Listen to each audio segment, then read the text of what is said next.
Karena di kuburan nanti marrabbuka wa man nabiyuka wa ma dinuka, jawab saja rombongan Kiai Hasyim Asy'ari, selesai. Tanyain malaikatnya, kenal gak Kiai Hasyim ente? Itu. Mungkar Nakirnya tanyain saja, kenal gak Kiai Hasyim Asy'ari? Tanya-tanya marrabbuka, saya rombongannya. Udah. Mungkar Nakir itu Bu, sampai sekarang belum bisa nanyain Gus Dur, belum bisa. Karena dalam hadis dikatakan jenazah diletakkan di kuburan, diliang, pengantar pulang 7 langkah, Mungkar Nakir masuk. Ketika sudah sepi, Gus Dur kuburannya tidak pernah sepi. Itu Mungkar Nakir sekarang masih nunggu tuh mau masuk sampai sekarang. Assalamualaikum warahmatullahi wabarakatuh. Alhamdulillahilladzi arsala rasulahu bil huda wa dinil haq liyudhhirahu 'alad dini kullih wa kafa billahi shahida. Fa inna ahsanal kalami kalamullah wa khairal huda huda Muhammad sallallahu alaihi wasallam wa syarrul umuri muhdatsatuha fa inna kulla muhdatsatin bid'ah wa kulla bid'atin dhalalah wa kulla dhalalatin finnar. Kembali bersama saya Zulkarnain El-Maduri. Isu hangat kali ini berkaitan dengan ceramah Kiai Haji Syahid Akil Sirot. Ya. Siapa yang tak kenal beliau, mantan ketua PBNU, dengan statementnya yang kontroversi. Demikian juga kalau kita mendengarkan pengantar tadi, membuktikan memang sangat kontroversi sekali, bahkan terkesan mengolok-olok kerja malaikat yang disamakan dengan keberadaan dirinya. Malaikat itu adalah makhluk Allah, ya, makhluk Allah yang dirancang jauh lebih hebat dari manusia di dalam menangani kasus-kasus manusia. Sedangkan yang menilai malaikat ini adalah manusia, yaitu Kiai Haji Syahid Akil Sirot, menilai kerja malaikat seolah-olah malaikat sebagaimana yang digambarkan oleh Kiai Haji Syahid itu kerjanya seperti layaknya manusia. Tentu tidak, karena malaikat ini adalah makhluk Allah yang diciptakan secara khusus menangani kasus-kasus yang terjadi pada makhluknya, bahkan mengendalikan alam dan sebagainya, termasuk urusan kuburan, urusan neraka, urusan surga dan sebagainya, urusan menebar rezeki, termasuk yaitu tadi malaikat maut, urusan mencabut nyawa dan sebagainya, urusan mengadili, apalagi bercanda soal agama. Tentu saja kalau ketika bicara agama, jika tidak benar bisa membuat tergelincirnya para pendengar. Jadi para pendengar dibuat tergelincir seluruhnya karena omongan kita. Dan ketika mereka membenarkan omongan kita, berarti yang bertanggung jawab penuh terhadap jamaah itu adalah kita. Sebagaimana yang dilontarkan oleh Syahid Akil Sirot yang berbicara malaikat.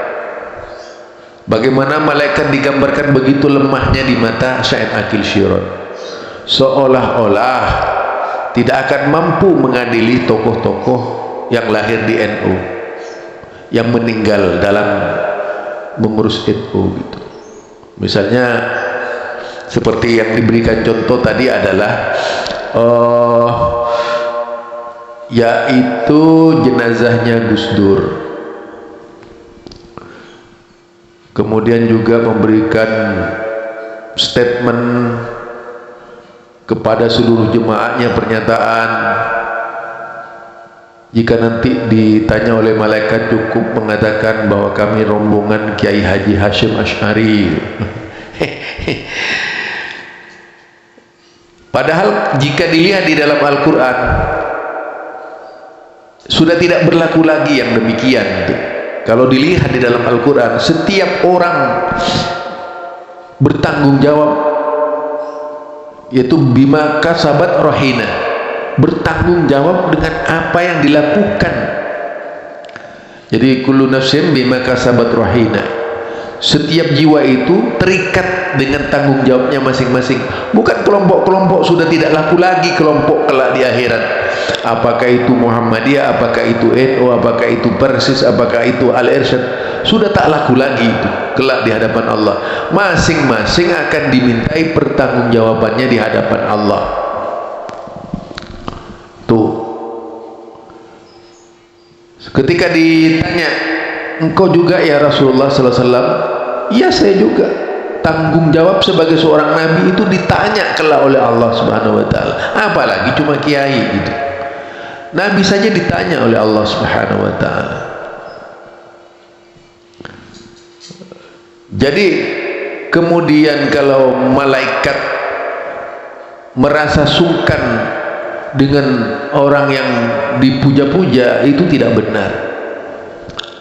Malaikat punya tugas sesuai dengan yang ditentukan oleh Allah Subhanahu wa taala. Itu yang pertama. Berkaitan dengan Gus Dur yang terus-menerus misalnya orang berkunjung secara, yaitu ukuran standar manusia mungkin bisa seperti itu, tapi kalau ukuran Allah dan Rasulnya tidak seperti itu. Lebih ramai mana dengan Rasulullah sallallahu alaihi wasallam sejak dahulu sampai sekarang ya. Tetapi terus terang saja masalah peradilan terhadap yang terjadi di kuburan itu hak Allah yang mengetahui bagaimana caranya, kaifiatnya kita tidak tahu. Yang tahu Allah dan tugasnya yang dibebankan kepada malaikat. Allah hanya memberikan isyarat 3 langkah. Ya 3 langkah saja itu. Lalu terus yang datang ke Gus Dur tengah malam siapa gitu? Ya, pasti ada manusia itu. Kalau memang itu mau dipakai gitu. Gus Dur yang datang tengah malam siapa? Tengah malam misalnya. Toh tidak selamanya. Nah, ini artinya sama saja dengan merendahkan malaikat, mengolok-olok malaikat. Padahal kita tidak boleh mengolok-olok malaikat itu. Tidak dibenarkan walaupun makhluk Allah. Karena malaikat tersebut kedudukannya adalah utusan-utusan Allah, petugas-petugas Allah yang ditugaskan untuk pentadbiran alam semesta ini, yang terdiri dari ulama-ulama yang terdiri dari malaikat-malaikat tertentu sesuai dengan bidangnya masing-masing. Itu barangkali jadi tidak seperti yang dikatakan oleh Kiai Haji Said Sirot tadi, malaikat menjadi berhenti memeriksa karena rombongannya Kiai Haji Hashim Asy'ari. Naudzubillah, ini salah, menurut saya sangat salah. Seolah-olah malaikat takut dengan Kiai Haji Hashim Asy'ari. Seharusnya sih saya yakin misalnya Kiai Haji Hashim Asy'ari beliau masih hidup, itu akan marah dengan Kiai Haji Syed Akil Sirot karena mempermainkan sunnah-sunnah Nabi. Itu perkataan berat ya, perkataan yang luar biasa, yang akan kelak dimintai pertanggungjawabannya di hadapan Allah. Bagaimana orang yang diperiksa kemudian mengatakan saya rombongan Kiai Haji Hashim Asy'ari, padahal kalau di dalam hadis-hadis Nabi ditanya man rabbuka wa man nabiyuka wa man imanu, itu kan dari sisi kalimat itu mudah, tapi di saat iman kita menjadi lemah, sulit memberikan jawaban terhadap pertanyaan-pertanyaan malaikat kelak di dalam kubur itu. Meskipun peristiwa kubur ini ada yang mengingkari, ya, peristiwa kubur itu ada yang mengingkari, kelompok-kelompok tertentu, tukang nyempal dalam Islam itu. Jadi barangkali itu ya dari saya. Yang jelas sistem yang dilakukan oleh malaikat adalah sistem Allah di dalam memeriksa manusia kelak. Demikian juga sistem yang dipakai oleh malaikat ketika seseorang meninggal dunia adalah sistem Allah. Coba bayangkan, tidak ada seorang pun anak manusia di dunia ini yang bisa lepas dari malaikat, sehebat apapun, ya, sehebat apapun kedudukannya di dunia ini, semulia apapun kedudukannya di dunia, itu dipreteli oleh malaikat sesuai dengan yaitu petunjuk-petunjuk kitab yang disediakan oleh Allah kepada para malaikat di Lauh Mahfuz sana. Nama-nama yang tercantum, jamnya sekian, menit sekian, semua itu sudah ada. Itu saja tidak sulit. Ketika Kiai Haji Hasyim Asy'ari, ketika Kiai Haji Ahmad Dahlan, ketika para kiai, ketika para ustadz, ketika para habaib dicabut oleh Allah, tidak tahu kekasihnya siapa, itu kekasih Allah seluruhnya dicabut oleh Allah Subhanahu wa ta'ala. Di saat itulah kehambaan seorang hamba itu baru terasa. Demikian, subhanakallahumma wa bihamdika asyhadu an la ilaha illa anta astaghfiruka wa atubu ilaik. Kullu nafsin dha'iqatul maut. Assalamualaikum warahmatullahi wabarakatuh.